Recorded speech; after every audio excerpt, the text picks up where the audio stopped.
Dragon Ball Superhero sudah tayang di bioskop. Sekarang udah mulai turun sih pasti di bioskop. Nggak tahu sih apakah masih ada yang nayangin atau tidak, tapi di tempatku udah mulai turun. Dan itu adalah salah satu film yang aku tunggu-tunggu tahun ini. Dan beneran memuaskan meskipun masih perlu dibicarakan lagi. Nah kebetulan pembahasan kita kali ini saya nggak sendiri, karena saya bakalan ngajakin teman saya dan sering juga nongkrong virtual sih, nongkrongnya virtual barengan sama Ilham Subki. Halo Ilham bro. Halo Bang Eka.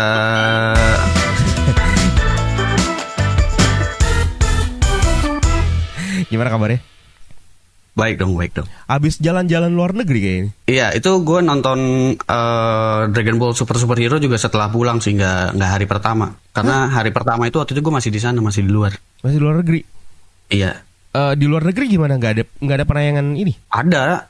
Kan di Amerika bareng sama di sini kan. Waktu itu tanggal 26 apa 28 ya. Kenapa nggak nonton di sana? Kenapa nggak nonton di sana? Karena di sana pakai dub Inggris, gue lebih seneng dub Jepangnya. Iya sih. Anyway, berarti lu nggak nonton hari pertama, tapi hari pertama ataupun bukan pun udah banyak yang ke spoil ya sebenarnya. Udah banyak ke spoil sih. Gue tuh ke spoil itu ya semenjak penayangan di Jepang. Dan ini selalu menjadi apa ya, bisa dibilang minusnya Toei Animation kali ya. Untuk film-film anime topnya mereka gitu, kayak Dragon Ball, kayak One Piece, yang tayangnya itu eksklusif di Jepang dulu. Terus di negara lain tuh telatnya jauh banget gitu. Jadinya pasti udah ke spoiler pas nonton. Iya sih. Dragon Ball Superhero ini menceritakan tentang kebangkitan kembali salah satu musuhnya Z Fighter yang menurut gue sih terkenal ya, Cell. Harusnya terkenal banget malah. Dan ini organisasi sebenarnya bukan dari zaman Dragon Ball Z, tapi dari Dragon Ball klasik pun ini udah jadi musuhnya Goku sebenarnya dari dia kecil. Kita ngomongin tentang filmnya. Kita ceritain alur ceritanya nggak sih? Nggak perlu kali ya. Pokoknya ini intinya nanti itu lu reward saja kali ya. Intinya ini adalah film yang menceritakan tentang kebangkitan salah satu villain Z Fighter yang paling terkenal, yaitu Cell. Tapi formnya di sini itu form yang gokil gitu. Oke. Nah, gue pengen nanya ke lu, Di. Bentar, sorry gue potong. Apa? Sebenarnya Cell di sini tuh jadi secret villain sih. Karena kita nggak ngelihat dia di trailer segala macam. Sebenarnya yang mau disampaikan di sini adalah Red Ribbon tuh masih ada. Gitu. Semenjak kita udah ngelupain Red Ribbon di Android Saga dan Cell Saga sebelumnya, ternyata Red Ribbon itu masih diturunin sama anak-anaknya si Dr. Gero ini. Gitu. Dan itu ketika nama Dr. Gero disebut itu udah nostalgia banget. Baru nama doang. Jelas. Ada gedungnya lagi aja itu udah jadi hal yang nostalgic sih menurut gua. Kalau gedung sih gua belum merasa nostalgianya tuh nyampe. Tapi ketika nama itu disebut, si Dr. Gero disebut, itu bener-bener nyampe nostalgianya. Karena di Cell Saga atau Android Saga, Dr. Gero itu namanya yang benar-benar sosok yang dialah yang paling bertanggung jawab kenapa Cell ini ada gitu, dan kenapa beberapa Z Fighter itu menjadi korban Cell, termasuk Goku ya. Iya. Menurut lo ini film kayak gimana? Apakah berhasil memenuhi ekspektasi lo sebagai seorang Akira Toriyama lover atau gimana? Kalau ekspektasi ya, gue di sini berani bilang kalau Dragon Ball Superhero ini berhasil ngebikin Son Gohan itu jadi main karakter. Oh yes. Yang dimana ini sebenarnya adalah tujuan utamanya Akira Toriyama dulu waktu pingin bikin Dragon Ball Z sebenarnya. Yes. Makanya dibikin ada karakter Gohan yang dia punya kekuatan itu berdasarkan emosi dan amarahnya gitu. Dan karakter Gohan ini memang adalah karakter bisa dibilang karakter Saiyan Blasteran yang paling unik. Kenapa paling unik? Karena kalau kita flashback lagi, Gohan ini satu-satunya campuran Saiyan yang tetap punya buntut. Kalau lu lihat Goten, lu lihat Trunks, itu mereka lahir tanpa buntut gitu. Jadi hanya Gohan yang seperti itu gitu. Cuma mungkin Akira Toriyama belum bisa begitu nguliknya dan nggak berani ngambil resiko kayak Boruto gitu ya. Jadi ya main karakter tetap Son Goku. Tapi di film ini menurut gue Dragon Ball berhasil ngebikin Son Gohan itu jadi main karakter utuh. Goku di sini cuma cameo. Betul. Dan cameo yang paling membuat gue terkejut adalah Broly. Ya, termasuk Broly yang gue juga kaget di situ ternyata Broly ikut di planetnya Beerus untuk latihan ya. Iya. Dan itu lagi-lagi termasuk salah satu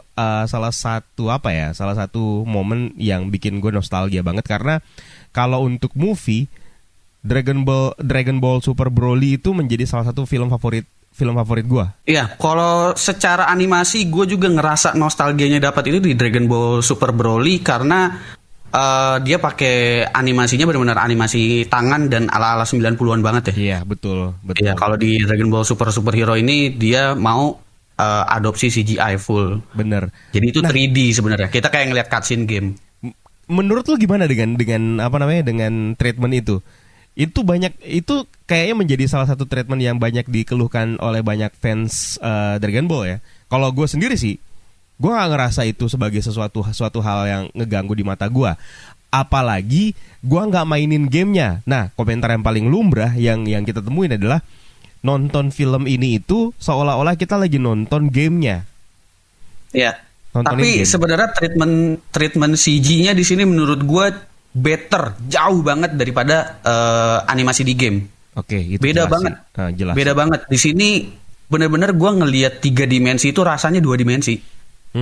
Kayak gitu. Biasanya kalau kita ngelihat terutama di bagian rambut aja kalau kita main gamenya Dragon Ball itu rata-rata nggak banget. Bener. Apalagi shape badannya, otot-ototnya gitu, itu biasanya nggak banget lah gitu kalau kita mainin game-gamenya game-game yang diadaptasi dari anime lah gitu.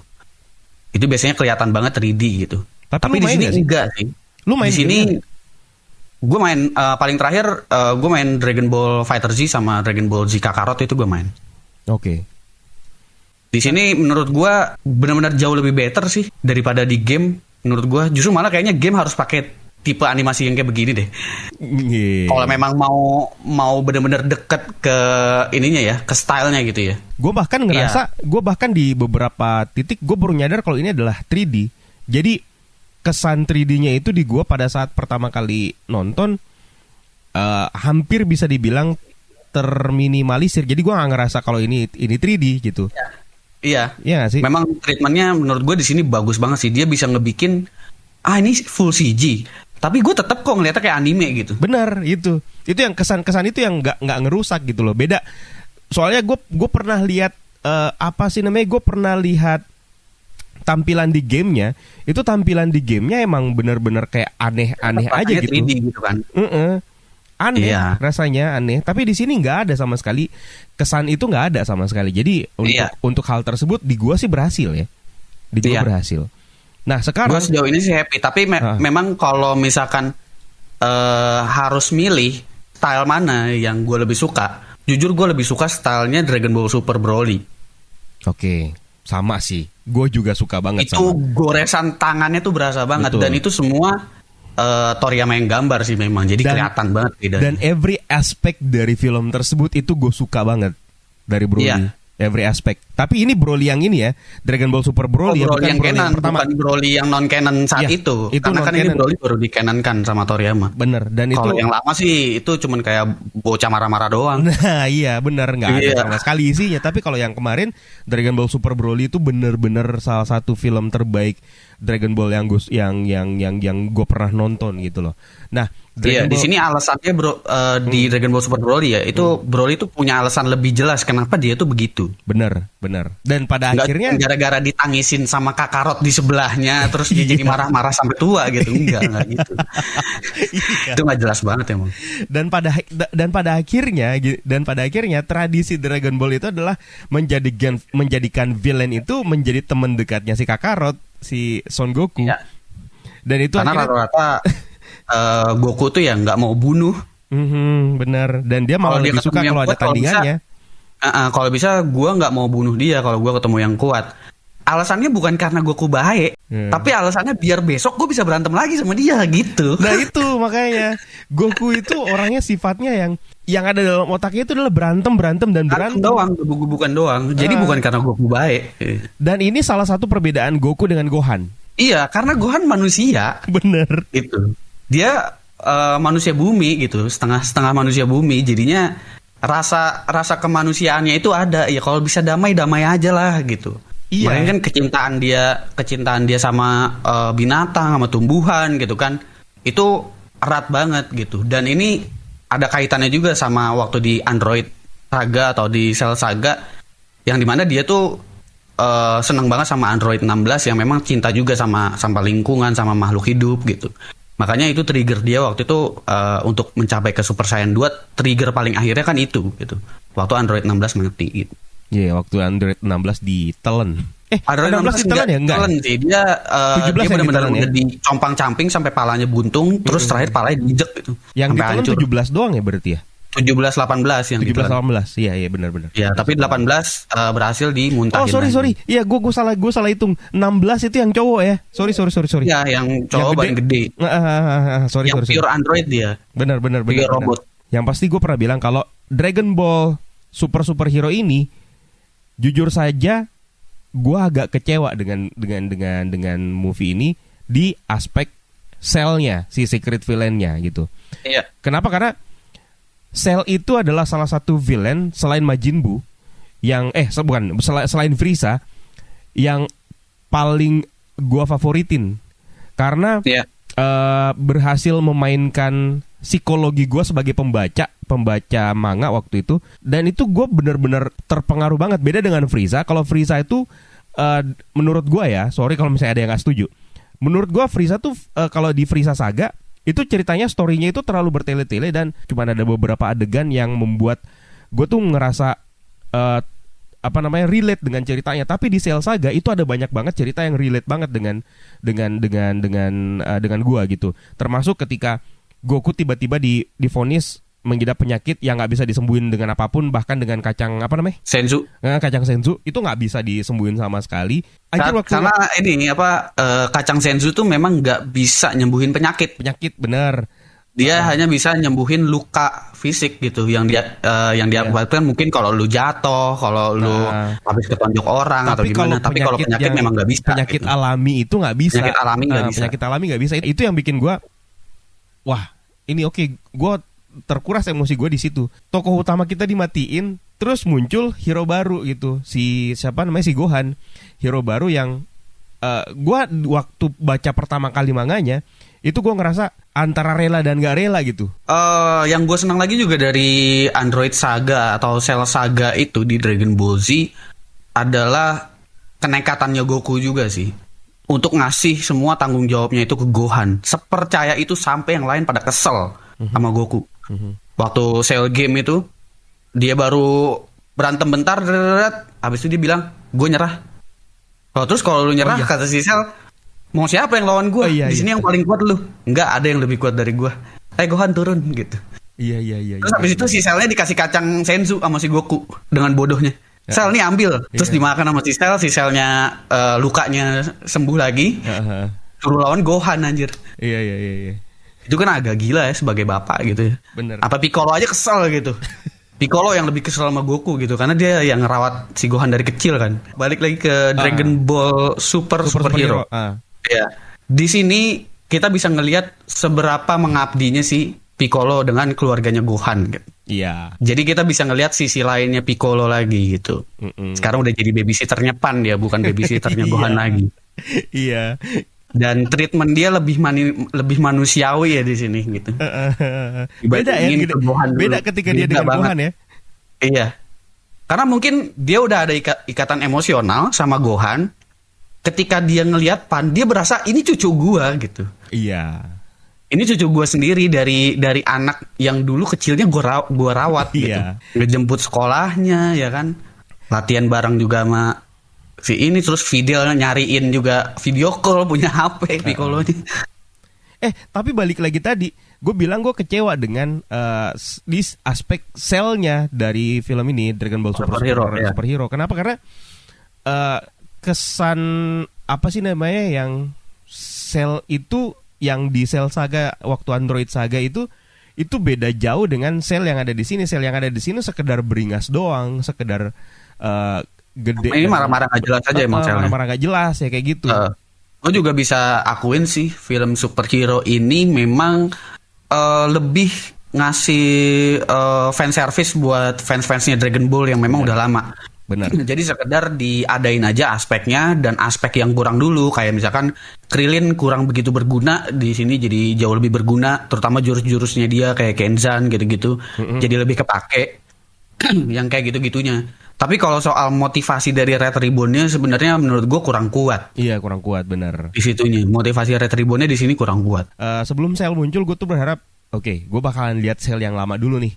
Sebelum akhirnya dia punya form baru yang belum pernah kita tahu sama sekali gitu. Tapi ternyata pas munculnya, oh ya, ini spoiler warning ya. Tapi pas akhirnya muncul pertama kali, udah langsung di form yang tidak pernah kita lihat selama ini gitu. Udah langsung. Sebenarnya itu form yang kedua sih, bukan yang perfect. Itu form yang kedua, cuma bedanya gede aja. Gede aja, bedanya gede aja. Dan itu, nah waktu itu gue berharap, oke, mudah-mudahan ini dia ada transformasi bentuk lagi. Iya kan? Gue juga berpikir Cell ini bakalan menuju ke perfect Cell gitu. Iya, benar, perfect Cell. Gue juga mikir ke arah sana. Mungkin gamma 1-nya dimakan atau gamma 2-nya dimakan. Benar, iya. Tapi ternyata nggak kayak begitu. Apalagi di situ gamanya pun udah kuat, lawan Ultimate Gohan aja itu udah bisa bersaing gitu kan. Bener.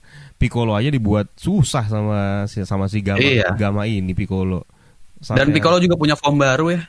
Form barunya Piccolo. Nah ini nih, gue pengen ngobrolin tentang form barunya Piccolo. Gue kan nggak ngikutin series Dragon Ball yang baru nih, Dragon Ball Super ya.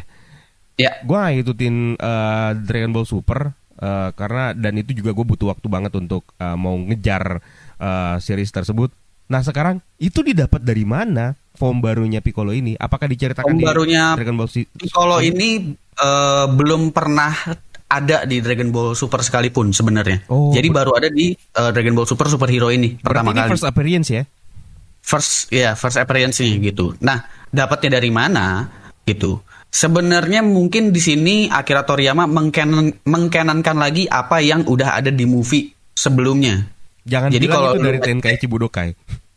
Yang bukan deh. Jadi kalau lu sempet nonton movie yang udah lama banget lawan Lord Slug waktu itu, Super Namekian. Oh iya, ada movie-nya, ada. Nah, di situ Super Namekian itu sebenarnya memang bisa punya perubahan, bisa punya transformasi. Di situ. Nah, di situ kayaknya Akira Toriyama mengcanonkan hal itu gitu. Oh iya.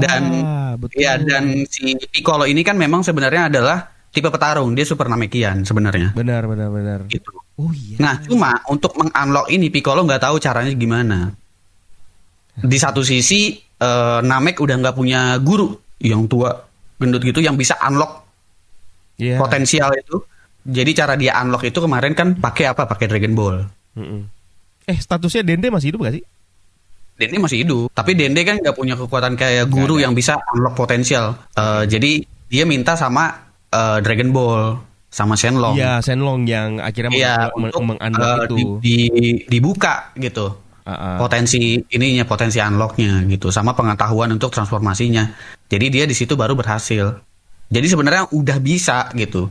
Apalagi di sini kan posisinya sebenarnya Piccolo itu udah bukan lagi Demon Piccolo yang dulu, tapi kan dia udah nyatu sama kami kan. Dan itu nyatu sama kami di Android Saga pertama kali. Menurut lo formnya ini bagaimana? Waktu pertama kali nonton, gue nggak ingat sama sekali itu.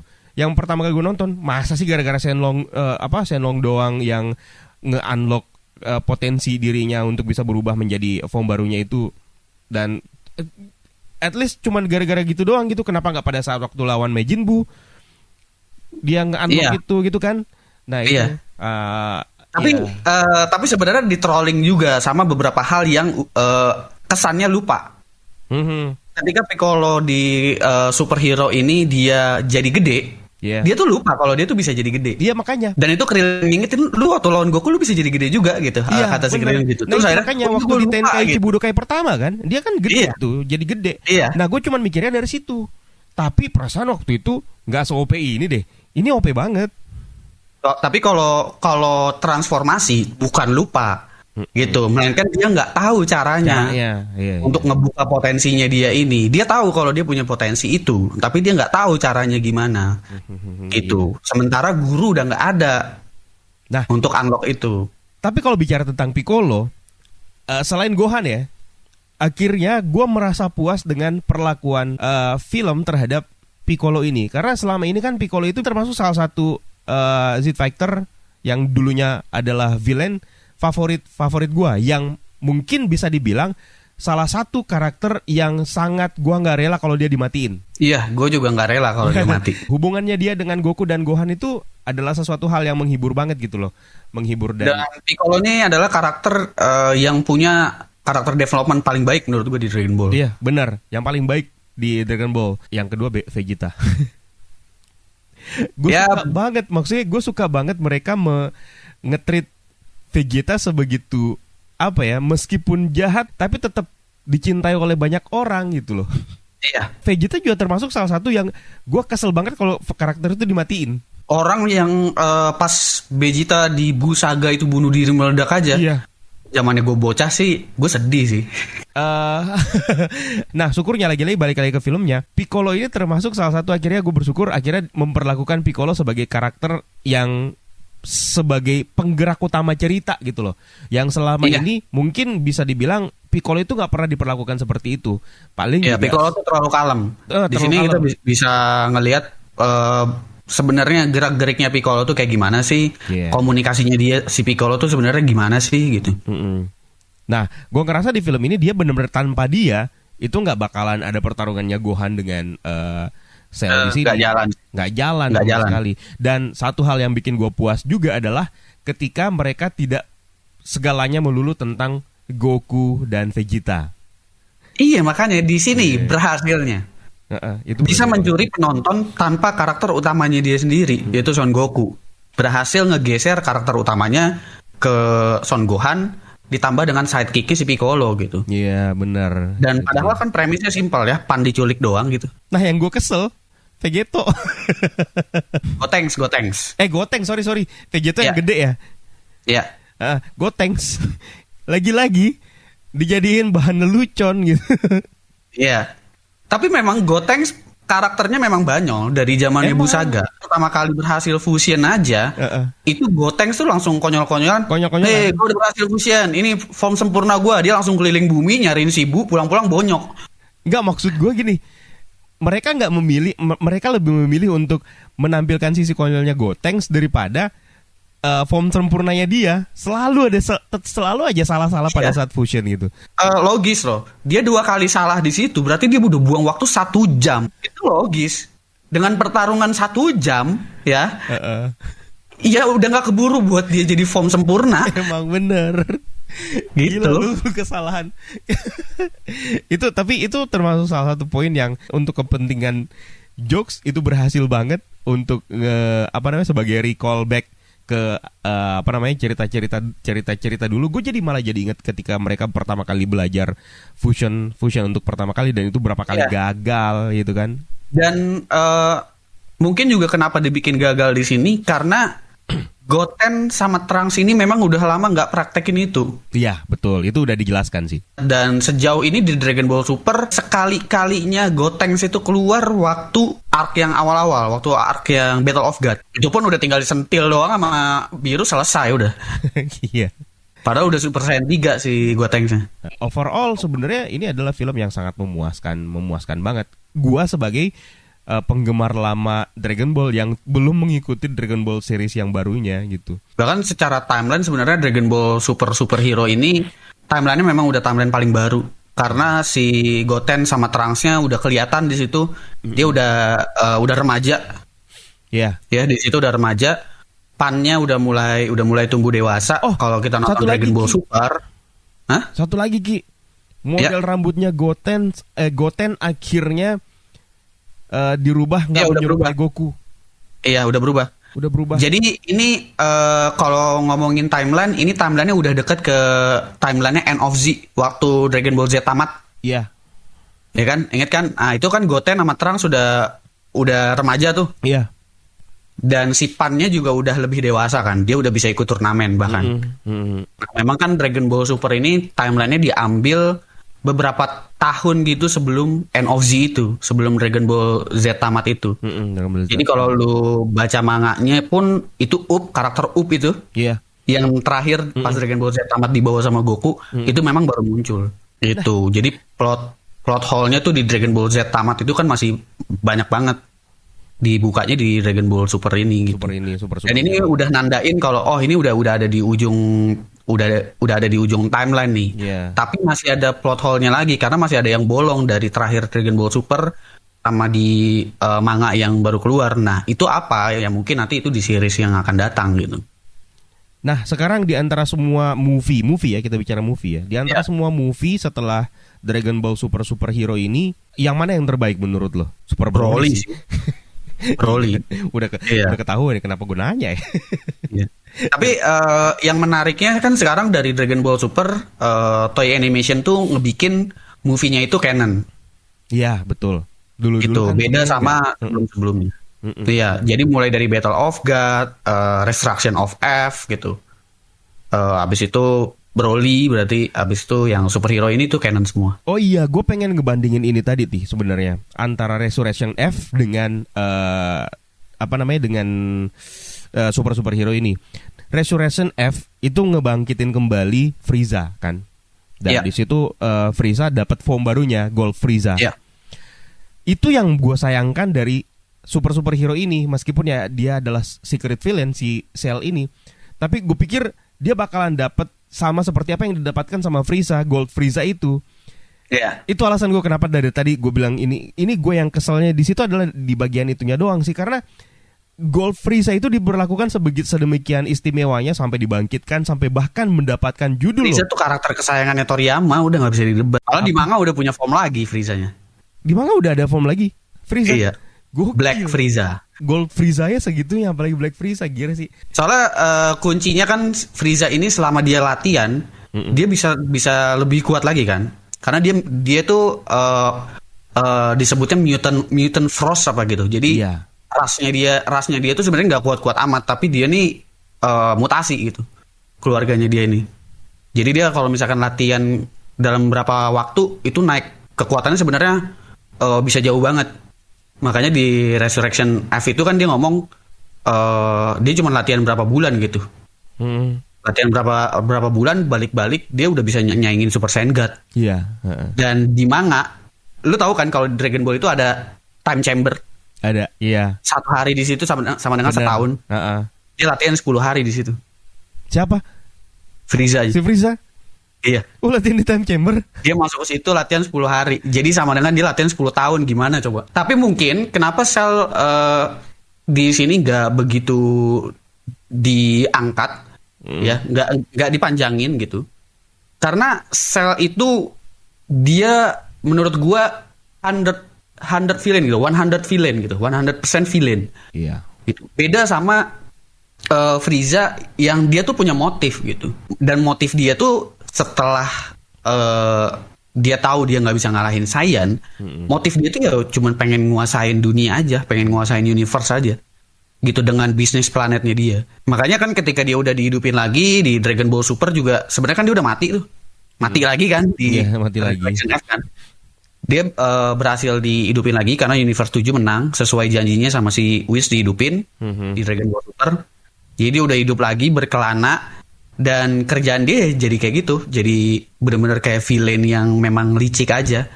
Kayak lu nonton di Broly kan, lu bisa lihat lah seberapa liciknya si Frieza itu. Ngadu domba si Paragus sama si Broly ke Vegeta sama Goku gitu kan. Ini orang yang udah ngebuang lu dulu nih gitu. Broly-nya dicuci otak sama dia gitu-gitu kan. Dia gak bisa ngalahin Goku sama Vegeta sendirian. Dia butuh orang yang lebih kuat. Pas ngeliat dia Broly, ini orang bisa nih lebih kuat dari Vegeta gitu. Terus goblok lagi kan. Udah goblok-goblokin. Jadi sekarang mainnya gitu aja si Frieza. Tapi sementara kalau Cell ya itu nggak layak untuk hidup lagi dan dipanjangin. Ya karena dia benar-benar 100 villain gitu. Motifnya para android ini kan sebenarnya memang dari dulu kurang gitu jelas. Ini cuman karena perkara Red Ribbon itu sempat markasnya dihancurin sama Goku waktu dia masih kecil, sehingga petinggi-petingginya kesal banget pengen bunuh Goku. Jadi semua android yang dia bikin, mau itu yang full robot ataupun yang bio kayak si Cell, itu diprogramnya hanya untuk bunuh Goku. Cuman sampai sejauh itu gitu. Makanya itu villain yang dibunuh akhirnya, meskipun dibunuhnya bukan sama Goku, dibunuhnya sama Gohan. Di sini kan yang punya form baru bukan cuman yang tadi kita ceritain. Yang punya form baru di sini adalah Gohan. Itu mode apa?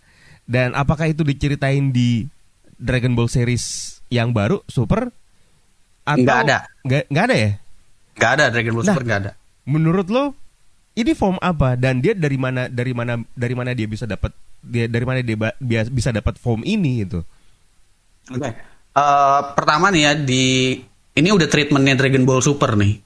Gua rasa kayaknya Toriyama capek dengan transformasi Super Saiyan-nya yang nggak tahu mau sampai Super Saiyan 4, Super Saiyan 5, Super Saiyan 6. Itu kayaknya udah nggak masuk akal gitu. Bahkan di GT pun itu gue nggak begitu suka. Iya. Makanya dia bikin transformasi ini berdasarkan kemampuan tiap karakter. Goku yang bisa bertarung dengan tenang, dia bisa mendapatkan Ultra Instinct. Vegeta yang dia benar-benar ketika bertarung itu ngandelin egonya, ya benar-benar barbar, dia bisa dapetin Ultra Ego, dan itu diadaptasi dari kekuatan kehancurannya God of Destruction gitu. Nah, sementara yang ini masih teori gue sih. Sementara Gohan ini kenapa bisa achieve ke form yang Beast ini gitu? Karena ini adalah hasil dari didikannya Piccolo. Jadi dia bisa achieve sampai kemampuan itu, ya itu gabungan dari Saiyan Blood-nya dia, terus kekuatan rahasia dia yang timbul ketika emosi-emosinya, ditambah lagi hasil pelajaran dia selama ini yang dimana dia diajarin itu sama demon gitu. Dan itu makanya dia punya pupil yang merah kayak gitu. Triggernya Gohan itu ya emosi. Ibaratnya gimana ya? Lu tuh jangan sampai bikin Gohan marah deh. Ya kayak dia kecil lah gitu. Kekuatan dia cuma 1 gitu di skoternya. Terus tiba-tiba Goku udah diinjek-injek sama Raditz. Tahu kekuatan dia jadi 1000 gitu. Itu kan berarti naiknya 1000 kali lipat dia bisa naik kekuatannya gitu. Dan si Raditz waktu itu kan sampai hancur kan badannya. Waktu itu masih anak-anak loh. Si anak-anak yang dilihat cuman 1 kekuatan, Toto kok bisa jadi 1000 nih anak gitu. Itu posisinya masih bocil, dia bisa ningkatin kekuatan 1000 kali lipat. Sementara Goku mau naikin 3 kali lipat aja, belajar Kaioken dulu. Iya benar. Nggak, masalahnya ini loh, Gohan itu udah lama istirahat. Dia lagi asik jadi PNS. Jadi profesor. Tapi sebenarnya posisi di timeline itu Gohan itu udah tetap ngejalanin latihan rutin. Yang dia nggak pernah latihan itu di series Dragon Ball Super, dan itu kelihatan di Resurrection F kan, seberapa cupunya Gohan. Oh, ini juga Ki yang bikin gue juga ngerasa nostalgia banget. Jubahnya Piccolo itu kan udah lama kita lihat kayak ibarat cuman sekedar biasa doang. Padahal itu kan jubah beratnya minta ampun kan. Iya. Nah di film itu di recall kayak seolah kan si Gohan itu udah lama banget nggak latihan kan, terus dikasih jubah kayak dia ngerasa berat. Gue baru langsung jadi ingat, tiba-tiba jadi ingat, oh iya jubah ini kan berat nih. Iya kan? Iya, di situ hal-hal yang terlupakan itu di recall lagi gitu ya. Salah satunya itu, terus kayak Piccolo tuh sebenarnya bisa gede gitu. Terus manfaatnya ini jurus Kinzan ini bisa kepake yang bener loh kalau Krillinnya bener makainya gitu. Oh, dan apa namanya? Jurus pamungkas, jurus lagi apa sih namanya? Istilahnya Sanko Sapo itu kan? Yang jurusnya Piccolo. Iya. Ya itu kan dipakai sama Gohan kan makanya. Akhirnya enggak, maksudnya gini, bener itu dipakai sama Gohan. Akhirnya ada jurus yang bukan sekedar Kamehameha doang yang bisa mengakhiri film. Final blast lah ibaratnya. Final blast itu bukan Kamehameha di sini. Bukan Kamehameha. Gitu. Makanya kenapa asumsi gua ini nih karena latihan sama Piccolo. Kelihatan kali ini final blast-nya bukan ditutup sama Kamehameha dari Gohan. Benar. Kalau kita mau benar-benar nge-recall memori lawan Cell itu kan final blast-nya Kamehameha. Benar. Tapi kan di sini Masanko Sapo yang di Iya, justru itu nge-recall gue di adegan lain di Dragon Ball yang dulu-dulu banget. terutama di adegannya Piccolo, Raditz sama Goku waktu Goku Oh mati. iya, benar-benar. Seberapa mengerikannya Masanko Sapo itu gitu. Wow, itu dia beberapa nostalgia yang dihadirkan dari Dragon Ball Super Hero gitu. Makanya gue bilang Dragon Ball Superhero ini mungkin gak akan relate untuk orang yang baru ngikutin Dragon Ball belakangan ini, atau mungkin bahkan baru nonton Dragon Ball Super aja, mungkin udah tamat gitu nonton Dragon Ball Super, nonton ini mungkin gak akan terlalu relate. Bener. Karena kaitan untuk recall memorinya itu sedikit menurut gue yang ada di dalam Dragon Ball Super. Palingan yang diambil dari Dragon Ball Super itu ya secara timeline aja gitu. Di sini secara timeline ya meskipun Gohan udah jarang latihan, tapi dia udah bisa unlock ultimate formnya lagi. Kalau di Dragon Ball Super kan ada prosesnya lagi tuh. Gohan mulai dari Resurrection F dia nggak bisa apa-apa sampai latihan lagi ultimate formnya itu kebuka lagi gitu. Itu pun latihannya juga digembleng sama Goku bukan sama Piccolo gitu di Dragon Ball Super. Dan tujuannya di situ karena waktu itu mau multiverse war itu kan. Iya. Sayangnya di sini Android Gamma itu nggak begitu memorable menurut gua, meskipun kekuatannya bisa dibilang agak mengejutkan ya. Jujur agak mengejutkan karena Gohan sampai perlu ngeluarin ultimate formnya gitu. Benar.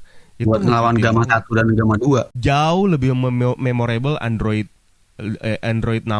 Bahkan dari si Dr. Gero kan juga Android sebenarnya, dia ngerubah dirinya jadi Android kan. Merubah diri sendiri itu. Nah, itu dia sih. Jadi ada beberapa karakter dari film ini yang mungkin masih bisa dilupakan menurut gua. Tapi ya makanya ini cuma sekedar treatment untuk fans lama biar pengen ngikutin seri barunya sih menurut gua. Bener. Karena beberapa fans lama itu untuk di Dragon Ball Super udah ada yang gak ngikutin lagi gitu. Ya, dan gue jujur aja ya, gue sebagai lumayan fanboy sama Dragon Ball juga, gue ngerasa memang Dragon Ball Super itu nggak secara plotline tuh nggak semenarik Dragon Ball Classic dan Dragon Ball Z gitu. Nggak semenarik itulah, apalagi arc terakhir kan itu cuma gebuk-gebukan sampai akhir gitu. Yang mana perkaranya tuh nggak jelas gitu, cuman gara-gara Goku ngomong sama Zeno, bikin dong turnamen yang semua universe.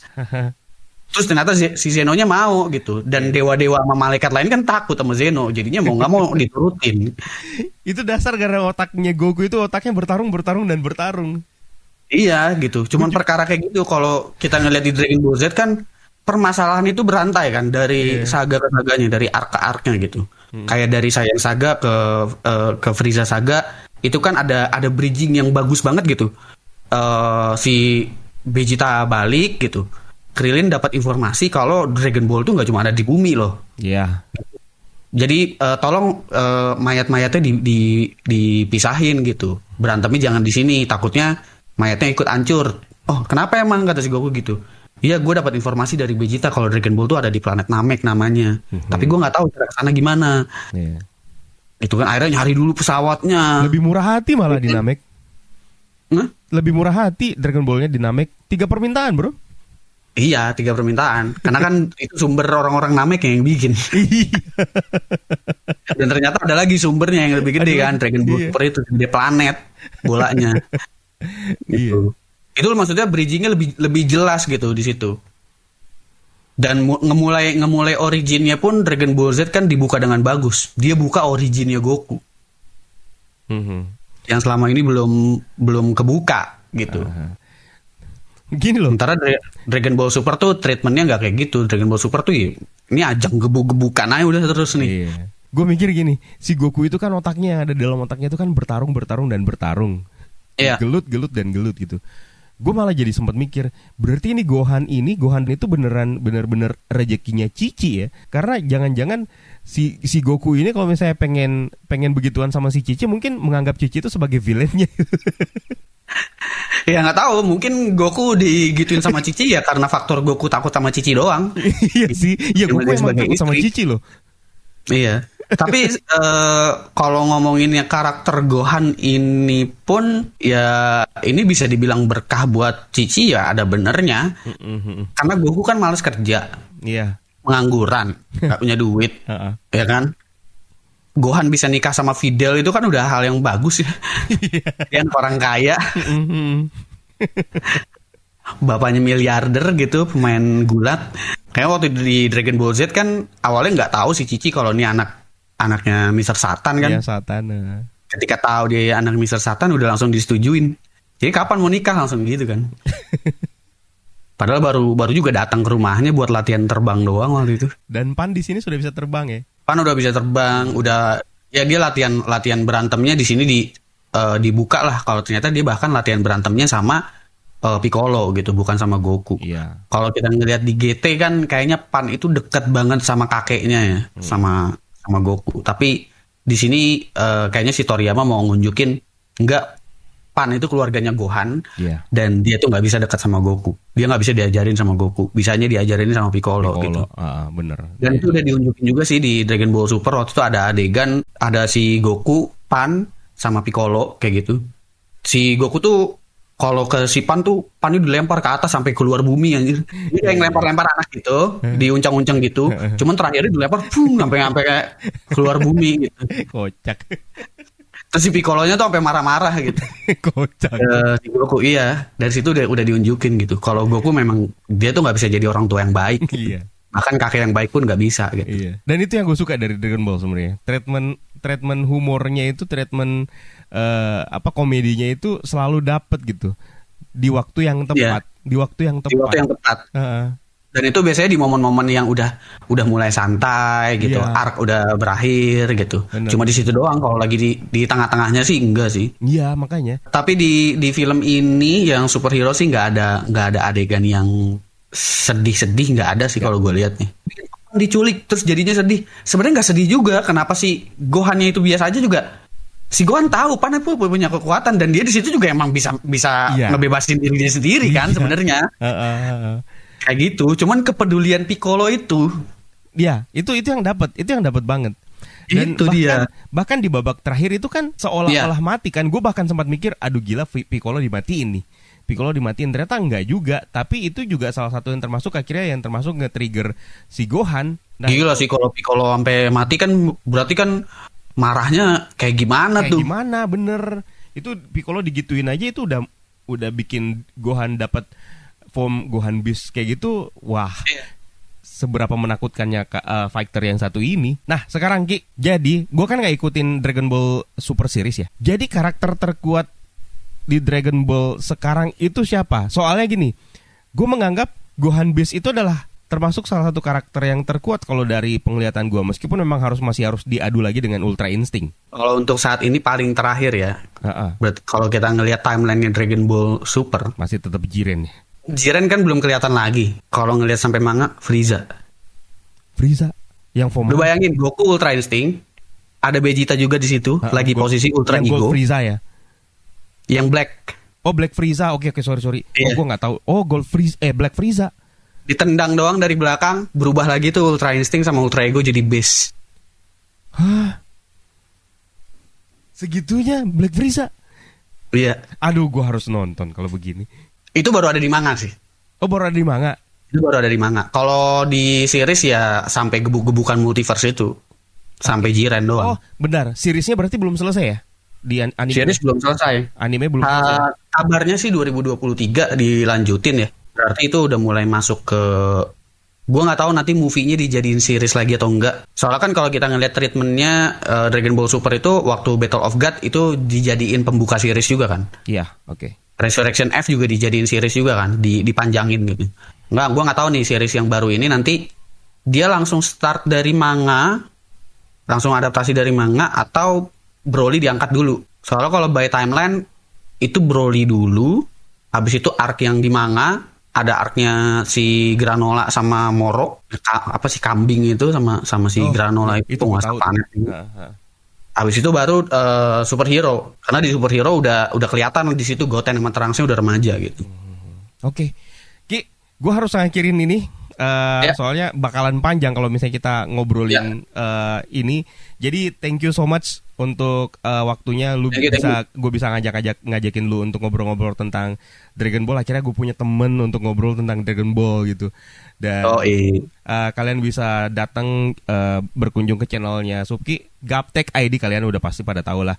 Kalau misalnya kalian pengen cari tahu tentang kalau kalian pengen cari tahu tentang informasi-informasi dunia teknologi, terutama komputer, laptop, dan segala macamnya, silahkan ke channelnya Gaptek ID ya. Jangan lupa di subscribe. Ya udah, thank you so much untuk kalian yang sudah ikutan menyimak. It's time for me to sign out. My name is Eka, barengan sama Subki. Bye bye. Bye.